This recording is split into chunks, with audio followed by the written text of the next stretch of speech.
Welcome to Beach Variety, a program produced by the students of Broadcast CSULB. I'm Alejandro Ruiz, your host. This episode focuses on all things wellness and well-being. We have the VP of Student Affairs for our campus, Dr. Beth Lesen, in studio with us to talk about all the amazing wellness services offered to students. Welcome, Dr. Lesen. It's a pleasure to have you. It's a pleasure to be here, Alejandro. Thanks for having me. Can you tell us a little bit about yourself? Sure. My name is Beth, as you've mentioned. Yes. I'm Vice President of Student Affairs here at Cal State Long Beach, and I've been here for about 2.5 years now. But I've been in the CSU system for about 10 years. Before I came to Long Beach, I was at Sacramento State, and I've been in higher education for 25 years. Wow. Can you tell us a little bit more about Student Affairs? Sure. Yeah. So Student Affairs is such an exciting part of the university. Basically, we do all of the kinds of supports that exist for students outside of the classroom. So things like housing and residence life and counseling and services for students with disabilities. On our campus, it's called BMAC.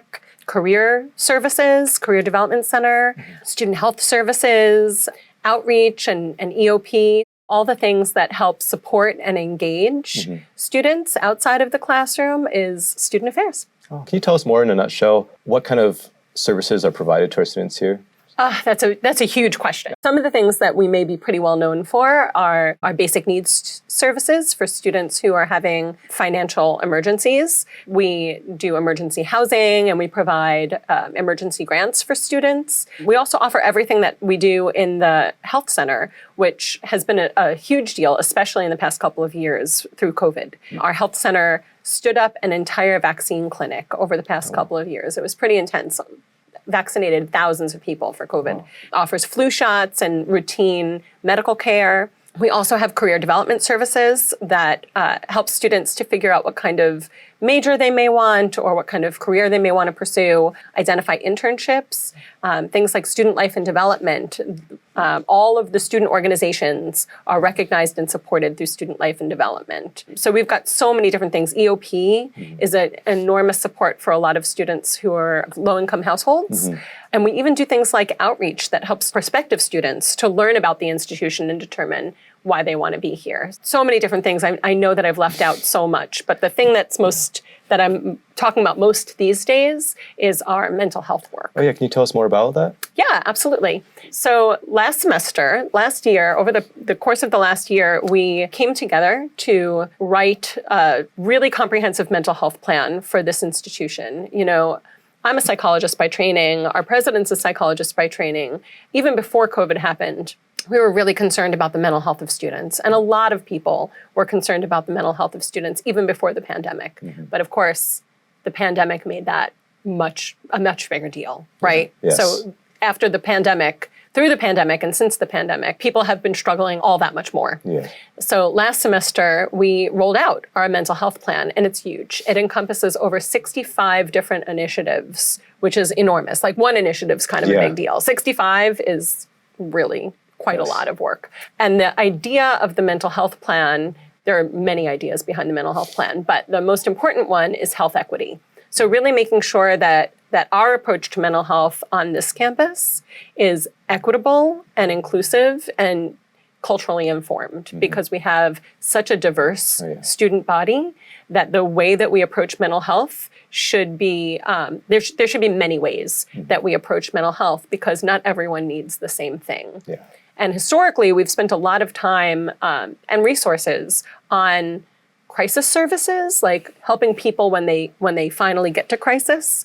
But a big piece of this mental health plan is doing a lot of that preventive work to try and help support folks when things aren't that bad yet, before they get to crisis, so that they never quite get to crisis.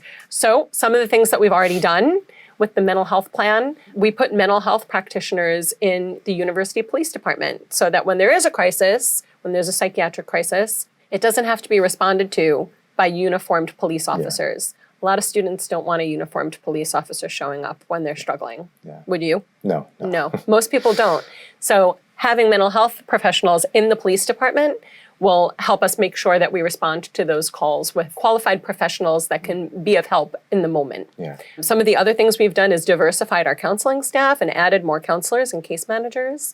We've added different kinds of platforms, different technology to help people respond in times of crisis. So I don't know if you're familiar with the crisis text line, so that when people are in crisis, they can text beach. If you're in crisis, if you're ever in crisis, 24 hours a day, 7 days a week, text beach to 741-741. It's completely anonymous and someone will answer within 5 minutes, 24 hours a day, 7 days a week. Any student can use it, anyone can use it. So what I love about that is that you don't have to just be a student. Yeah. Students can share that with family or friends. It can be used by faculty or staff. Yeah. And it even works in Spanish, not just in English. That's great. So there's a lot of new crisis services, but also prevention stuff. So helping train faculty and staff on how to recognize when someone's struggling and offer support before things have gotten really out of control. I see. And a lot of, just today, for example, I was talking with one of our faculty about bystander intervention training. And through expanded bystander intervention training, if we offer it to more students, we'll prevent sexual assaults. And if you prevent sexual assaults, you prevent mental health problems, right? Yes. So we're really trying to focus a lot more attention on prevention. Well, that's great. That's very valuable information. Right? No, I could tell you more. No, I learned a lot just now. So thank you for sharing that. There's so much more. Yeah. So is there a way students can learn more? Yeah, there is. We have a website, not just our mental health website, but our beach wellness website. All of these things are online. And if you don't feel like playing on the internet, you can always contact the Student Affairs office, or really any office in Student Affairs, because everybody in Student Affairs is now pretty well acquainted with the mental health plan. So we definitely want to make sure that people get services when they need it, but also we want to get to people before they really need it. Yes. And one of the things I'd really like to share, if you won't mind, of course, I wanted to make sure that people know that there is absolutely no wait list to see a counselor on our campus, and there hasn't been for over 2 years. And it's really important that students know that, because if they hear that there's a wait list, they'll be discouraged and they won't want to reach out. There are also no session limits. We offer as much support as you could possibly want, probably more than anybody wants. Yeah. Well, these services sound amazing. I'm sure they'll be helpful to a lot of people. I hope so. We're also trying to create more spaces where students will feel comfortable hanging out in between classes, because not everything has to happen in a counselor's office. So, sometimes you just have a really hard day or a hard week. Yeah. You don't need to see a counselor every time you're stressing, right? Yeah. Like sometimes you just need people to listen and offer you a caring shoulder. Yeah. So the more spaces we have on campus for students to be in community with each other and with us, the better. So we've been working hard to create more of those spaces too. That's great. And that's great what you offer. Can you tell me more about the peer-to-peer text program? This is something that we started last semester.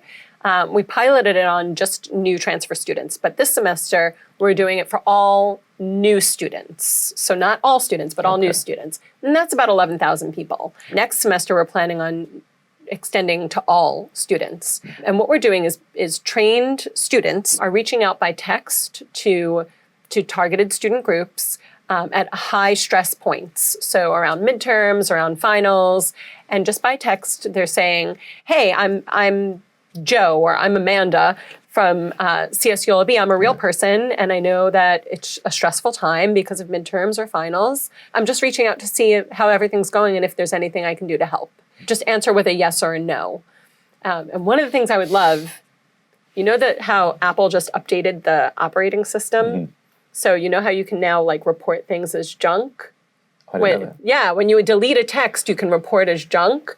I'd really love it if students didn't report those texts as junk, because we want to be able to ask you if you're okay and ask you if there's anything we can do to help.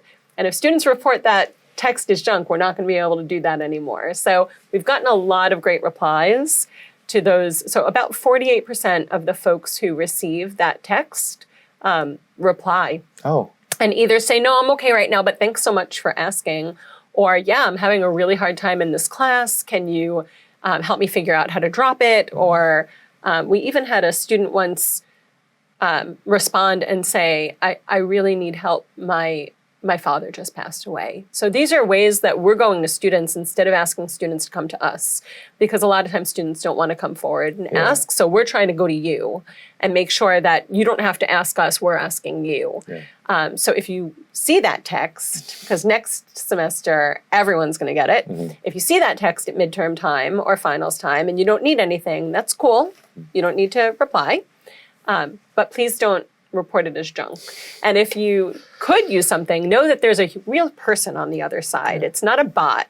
There's a real person on the other side waiting for your response so that we can figure out what to do to get you the best help possible. So I'm glad you asked that question, because it's really important that people, if you don't need anything, no problem, just delete.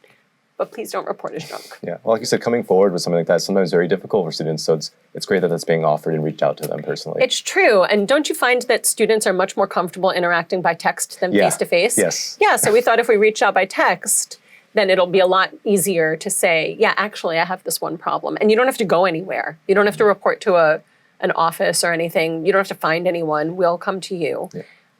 So I hope that people will take advantage of that, and really anything that we can do to help. It doesn't have to be like the subject is limitless. It can be about a problem you're having with a roommate, or a financial aid issue, or something that you're struggling with personally.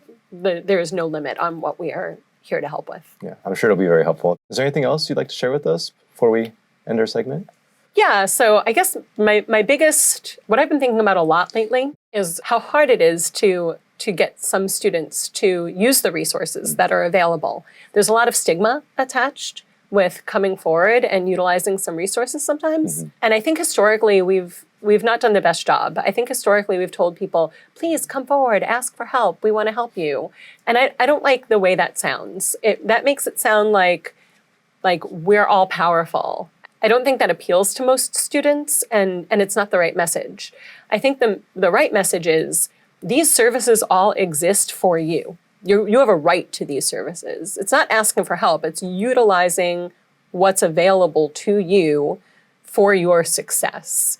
So it doesn't make sense not to use them. And it's not about asking for help, it's about using what's available so you can be as successful as you can possibly be. There's no shame in that, that's smart. That just makes good sense. And it's here for you. For you specifically, but also for all of our students. Yes. Well, that is so great that we have that. Okay, I think that's all the time we have. Thanks. But thank you so much for joining us today in I studio. really enjoyed talking with you. Thanks for having me. Thank you so much. And another big thank you to Dr. Lesen for sharing this essential information with all of us. Until next time, I'm Alejandro Ruiz, and this has been Beach Variety.